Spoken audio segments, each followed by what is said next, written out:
dnešnom obchode s mocou sa mladí ľudia vyskytujú buď náhodne, alebo je to ich osud. Moc, vyjadrená pojmom politika, skutočne naberá úplne nové dimenzie. To, čo dnes vidíme a sledujeme, je obyčajný obchod s mocou. Nech už ho nazveme akýmkoľvek spôsobom. Môžeme ho nazvať demokraciou, môžeme ho nazvať politikou, môžeme ho nazvať životom, môžeme ho nazvať spoločenským životom, spoločenským pohybom. Ide vždy len o obchod s mocou. Žiaľ, táto redukcia nášho spoločenského života na boj o moc je zrejmá a zreteľná. Netvrdím, že prenikla do všetkých štruktúr života. Netvrdím, že sa stala vlastnou pre všetkých, ktorí žijú v tejto krásnej krajine. Napriek tomu si myslím, že boj o moc sa mení na technokratický systém uzurpovania vplyvu na obrovskú snahu hromadiť majetok. Ako zabrániť tomuto procesu, ktorý sa tak hrozne vzdialuje od toho, v čo si ľudia od nepamäti verili, v čo dúfali, teda od spravodlivosti a šťastia. Ťažko povedať, či súčasný systém, v ktorom žijeme a ktorý naplňame, je najlepším systémom pre zabezpečenie individuálneho ľudského šťastia. Jedno je ale isté. Súhrn individuálnych šťastí každého jednotlivca v podstate vytvára šťastnú spoločnosť. A od tohto ideálu sme naozaj veľmi ďaleko.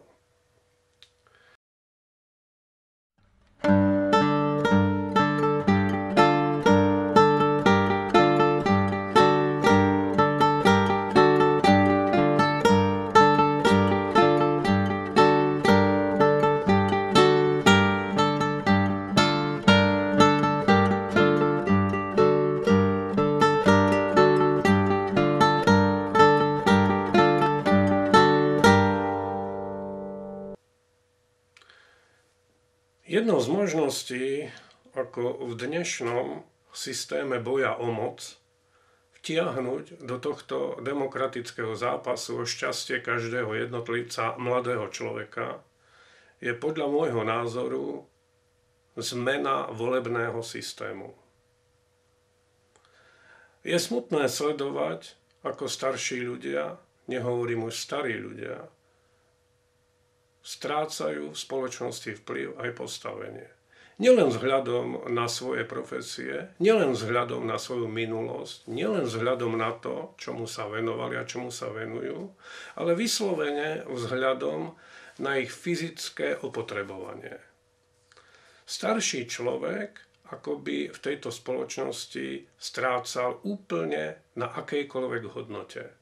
S výnimkou všeobecne uznaných celebrít, s výnimkou nositeľov moci, s výnimkou technokratov, ktorí v mocenskom systéme dokázali zaujať vysokú priečku, ktorí sa jednoducho stali realizátormi tejto moci.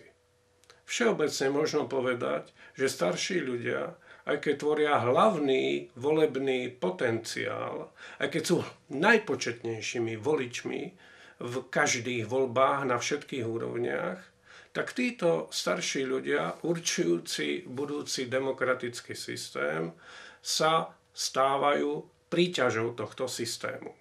Vidie to na každom kroku, vidie to na správaní a na postoji tzv. Sociálneho štátu k ľuďom, ktorí ako keby z tejto spoločnosti postupne vypadávali. Teda k starším ľuďom. Dobre. Starší človek sa s takouto situáciou určite zmierí, pretože nemá iné východisko. Nezostáva síl na nejaký mocenský zápas, nezostáva energie na to, aby sa starší človek v dravom systéme súčasnej kapitalistickej demokracie presadil. Dobre, dajme priestor mladým ľuďom. Dajme priestor mladým, aby oni ukázali, ako sa dokážu popasovať s budúcnosťou. Keďže vo všeobecnosti mladí ľudia, mladí voliči k voľbám nechodia, umožníme im, aby mali vplyv na volebný zápas. Podľa môjho názoru možno jediným spôsobom, ako väčšiu skupinu mladých ľudí vtiahnuť do volebného boja, je umožniť im hlasovať prostredníctvom internetu. Globálny informačný systém, informačné technológie, virtuálny svet, svet digitálnych technológií jednoducho prostredníctvom internetu dáva možnosť mladým ľuďom do zápasov, akýchkoľvek celospoločenských zápasov, možno aj prostredníctvom sociálnych sietí vstupovať. Internet je pre nich tou najväčšou príťažlivosťou. Prostredníctvom internetu si aj mladý človek dokáže predstaviť, nielen predstavovať, svoju novú budúcnosť. Ak teda mladí ľudia disponujú znalosťami, chuťou, energiou, schopnosťou tento internet chápať, prostredníctvom sociálnych sietí na internete vstupovať do procesov zmien celej globálnej spoločnosti. Ak teda oni dokážu všetky tieto nástroje, ktoré virtuálny internetový svet poskytuje, efektívne využiť, tak im dajme šancu, aby tak činili, aby to urobili.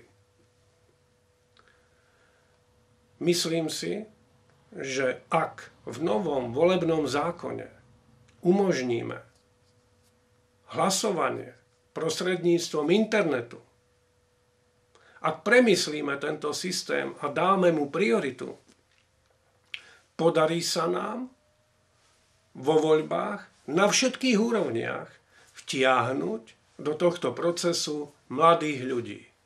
Som si istý, že toto nie len, že zvýši počet ľudí hlasujúcich vo voľbách, ale aj zatraktívni celý predvolebný a volebný proces.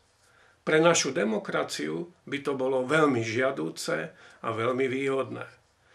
Nech sa teda heslom dnešných dní stane reformovať volebný zákon a umožniť hlasovanie prostredníctvom internetu. Toto je cesta, ako pritiahnuť k voľbám mladých ľudí.